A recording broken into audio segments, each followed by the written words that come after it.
भारतीय reserve bank RBI ने बीते 6 महीनों में विदेशों में रखा अपना 64 टन सोना वापस भारत लाया है। अब रिजर्व बैंक के पास कुल 9 लाख किलो सोना हो चुका है। आरबीआई के गोल्ड रिजर्व का ये नया डेटा सामने आया है। वहीं भारत के डिजिटल पेमेंट सिस्टम यूपीआई पर बड़ी खबर आ रही है। 35% ग्रोथ के साथ भारत दुनिया का डिजिटल पेमेंट लीडर बन चुका है। भारत में यूपीआई लेनदेन की वैल्यू 143 लाख करोड़ रुपए से भी ऊपर पहुंच चुकी है। इस साल 2025 की पहली छमाही में यूपीआई ट्रांजैक्शन में 35% तक की बढ़ोतरी दर्ज की गई है।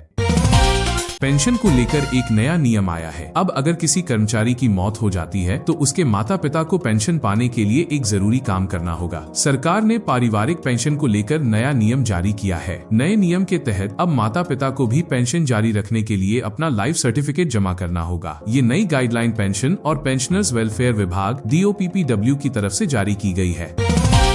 नीति आयोग ने एडवांस मैन्युफैक्चरिंग का विजन जारी किया है। इस रिपोर्ट के मुताबिक साल 2035 तक भारत की जीडीपी में मैन्युफैक्चरिंग की हिस्सेदारी 25% तक पहुंचाने का लक्ष्य रखा गया है। इससे देश में करीब 10 करोड़ नई नौकरियां बनने की संभावना है, जो युवाओं के लिए बड़ी खुशखबरी है। उत्तर प्रदेश में 69,000 शिक्षक भर्ती का मामला अब 18 नवंबर को फिर से सुना जाएगा। पिछले 15 महीनों में इस केस की 23 से ज्यादा बार सुनवाई हो चुकी है, लेकिन अभी तक कोई फैसला नहीं आया है। कोर्ट में बस तारीख पर तारीख मिल रही है। अब सोना चांदी के भाव की बात करें। 9 दिन की लगातार गिरावट के बाद सोना 2,585 रुपए महंगा हो गया है। 10 ग्राम सोने की कीमत अब 1,21,000 रुपए पहुंच गई है। वहीं चांदी में भी करीब 45,000 रुपए की बढ़ोतरी हुई है और चांदी का भाव अब 1,47,000 रुपए प्रति किलो हो गया है। अब एक अच्छी खबर।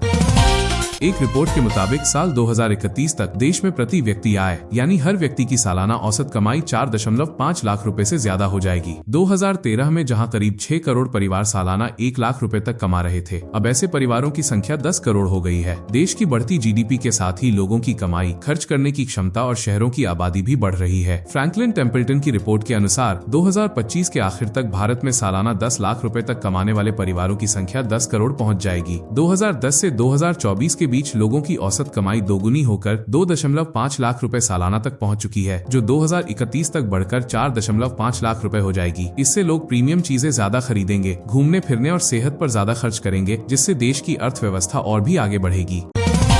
चलिए बड़ी खबर देखिए दोस्तों। भीषण चक्रवाती तूफान मोथा ने भारी तबाही मचानी शुरू कर दी है। उड़ीसा में 11,000 से ज्यादा लोगों को सुरक्षित जगहों पर पहुंचाया गया है। देर रात मोथा तूफान से मची तबाही की तस्वीरें आप देख सकते हैं। तेलंगाना में भी इस तूफान का जोरदार असर दिखा। स्कूल डूब गए, कार और ट्रक पानी में बह गए। रेलवे स्टेशन पर भी पानी भर गया और 2 ट्रेनें रोकनी पड़ी। इसके बाद ये चक्रवात उड़ीसा के बाद आंध्र प्रदेश के तट से टकराया, जिससे तेलंगाना और आंध्र प्रदेश में तेज बारिश शुरू हो गई। भारी बारिश से कई पेड़ और बिजली के खंभे गिर गए, जिससे चारों तरफ तबाही का मंजर नजर आ रहा है।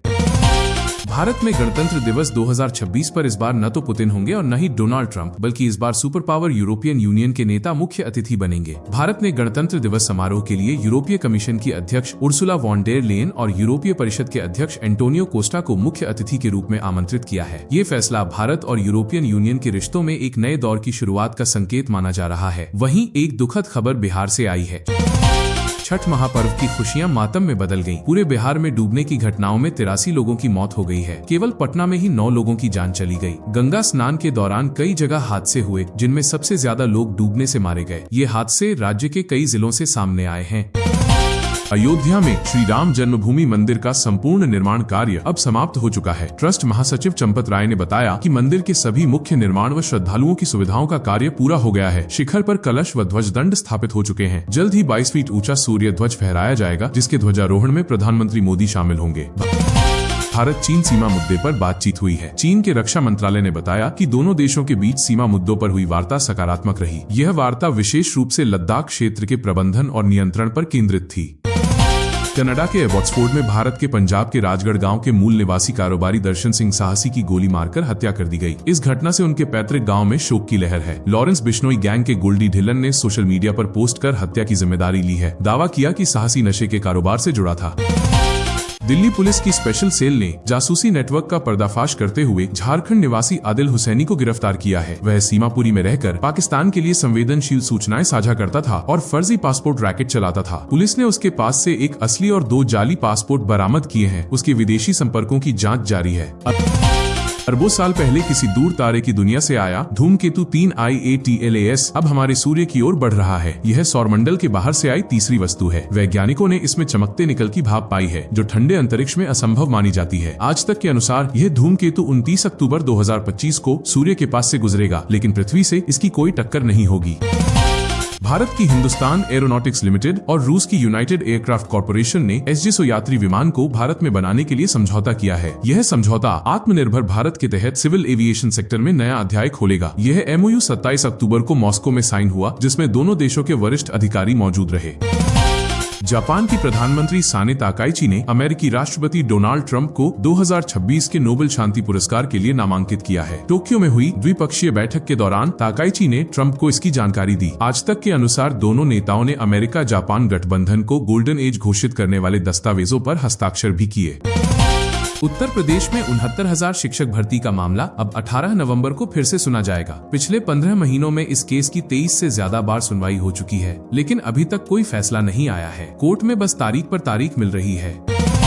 अब सोना चांदी के भाव की बात करें। 9 दिन की लगातार गिरावट के बाद सोना 2,585 रुपए महंगा हो गया है। 10 ग्राम सोने की कीमत अब 1,21,000 रुपए पहुंच गई है। वहीं चांदी में भी करीब 45,000 रुपए की बढ़ोतरी हुई है और चांदी का भाव अब 1,47,000 रुपए प्रति किलो हो गया है। अब एक अच्छी खबर, एक रिपोर्ट के मुताबिक साल 2031 तक देश में प्रति व्यक्ति आय यानी हर व्यक्ति की सालाना औसत कमाई 4.5 लाख रुपए से ज्यादा हो जाएगी। 2013 में जहां करीब 6 करोड़ परिवार सालाना 1 लाख रुपए तक कमा रहे थे, अब ऐसे परिवारों की संख्या 10 करोड़ हो गई है। देश की बढ़ती GDP के साथ ही लोगों की कमाई, खर्च करने की क्षमता और शहरों की आबादी भी बढ़ रही है। फ्रैंकलिन टेम्पल्टन की रिपोर्ट के अनुसार 2025 के आखिर तक भारत में सालाना 10 लाख रुपए तक कमाने वाले परिवारों की संख्या 10 करोड़ पहुंच जाएगी। 2010 से 2024 के बीच लोगों की औसत कमाई दोगुनी होकर 2.5 लाख रुपए सालाना तक पहुंच चुकी है, जो 2031 तक बढ़कर 4.5 लाख रुपए हो जाएगी। इससे लोग प्रीमियम चीजें ज्यादा खरीदेंगे, घूमने फिरने और सेहत पर ज्यादा खर्च करेंगे, जिससे देश की अर्थव्यवस्था और भी आगे बढ़ेगी।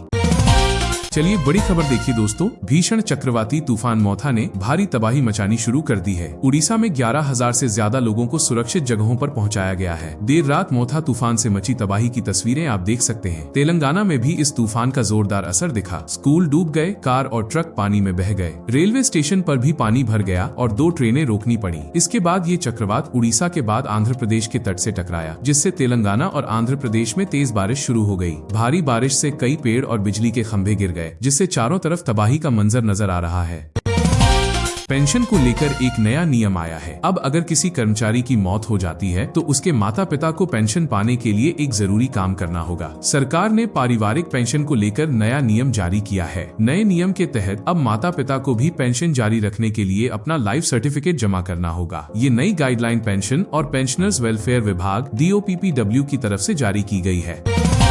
अयोध्या में श्री राम जन्मभूमि मंदिर का संपूर्ण निर्माण कार्य अब समाप्त हो चुका है। ट्रस्ट महासचिव चंपत राय ने बताया कि मंदिर के सभी मुख्य निर्माण व श्रद्धालुओं की सुविधाओं का कार्य पूरा हो गया है। शिखर पर कलश व ध्वज दंड स्थापित हो चुके हैं। जल्द ही 22 फीट ऊंचा सूर्य ध्वज फहराया जाएगा, जिसके ध्वजारोहण में प्रधानमंत्री मोदी शामिल होंगे। भारत चीन सीमा मुद्दे पर बातचीत हुई है। चीन के रक्षा मंत्रालय ने बताया कि दोनों देशों के बीच सीमा मुद्दों पर हुई वार्ता सकारात्मक रही। यह वार्ता विशेष रूप से लद्दाख क्षेत्र के प्रबंधन और नियंत्रण पर केंद्रित थी। कनाडा के एबॉट्सफोर्ड में भारत के पंजाब के राजगढ़ गांव के मूल निवासी कारोबारी दर्शन सिंह साहसी की गोली मारकर हत्या कर दी गई। इस घटना से उनके पैतृक गांव में शोक की लहर है। लॉरेंस बिश्नोई गैंग के गोल्डी ढिल्लन ने सोशल मीडिया पर पोस्ट कर हत्या की जिम्मेदारी ली है। दावा किया कि साहसी नशे के कारोबार से जुड़ा था। दिल्ली पुलिस की स्पेशल सेल ने जासूसी नेटवर्क का पर्दाफाश करते हुए झारखंड निवासी आदिल हुसैनी को गिरफ्तार किया है। वह सीमापुरी में रहकर पाकिस्तान के लिए संवेदनशील सूचनाएं साझा करता था और फर्जी पासपोर्ट रैकेट चलाता था। पुलिस ने उसके पास से एक असली और 2 जाली पासपोर्ट बरामद किए हैं। उसके विदेशी संपर्कों की जांच जारी है।